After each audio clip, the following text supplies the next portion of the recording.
जगल हो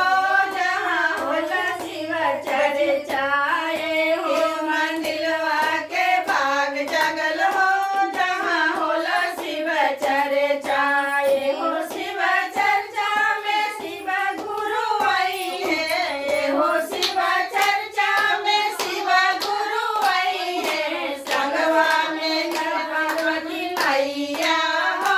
जहाँ होला शिव चर्चा संगवा में पार्वती मैया हो जहाँ होला शिव चर्चाए हो मंदिलवा के भाग जगल हो जहाँ होला शिव चर्चाए हो मंदिलवा के भाग जगल हो जहाँ होला शिव चर्चाए हो शिव चर्चा में कार्तिक गणेश आई है हो शिव चर्चा में कार्तिक गणेश आई है संगवा में रिद्धि सिद्धि मैया हो जहाँ होला शिव चर्चा संगवा में रिद्धि सिद्धि मैया हो जहाँ होला शिव चर्चाए हो मंदिलवा के भाग जगल हो जहाँ होला शिव चर्चाए हो मंदिलवा के भाग जगल हो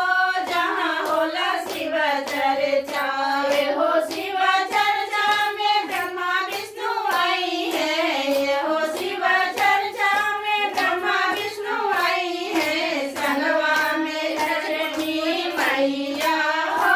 जहाँ होला शिव चर्चा संगवा में सरस्वती मैया हो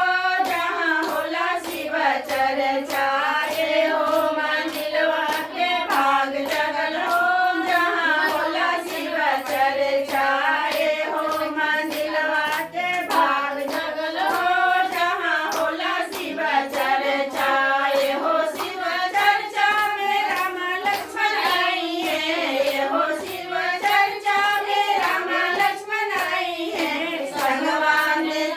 सीता मैया हो जहाँ होला शिव चर्चा संगवा में सीता मैया हो जहाँ होला शिव चर्चाए हो मंदिलवा के भाग जगल हो जहाँ होला शिव चर्चाए हो मंदिलवा के भाग जगल हो जहाँ होला शिव चर्चाए हो शिव चर्चा में गदाधर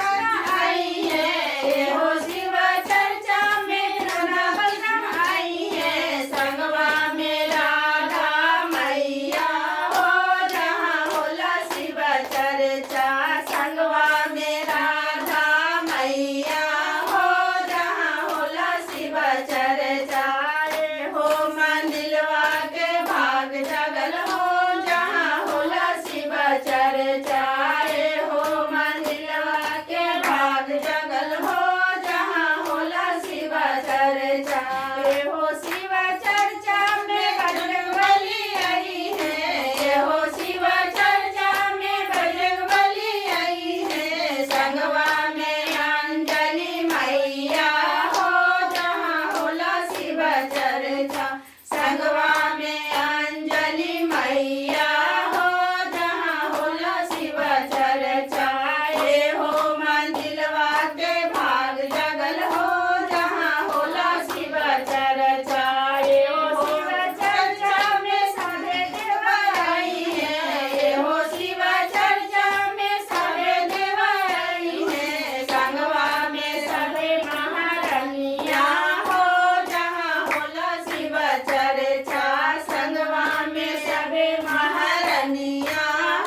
चर्चा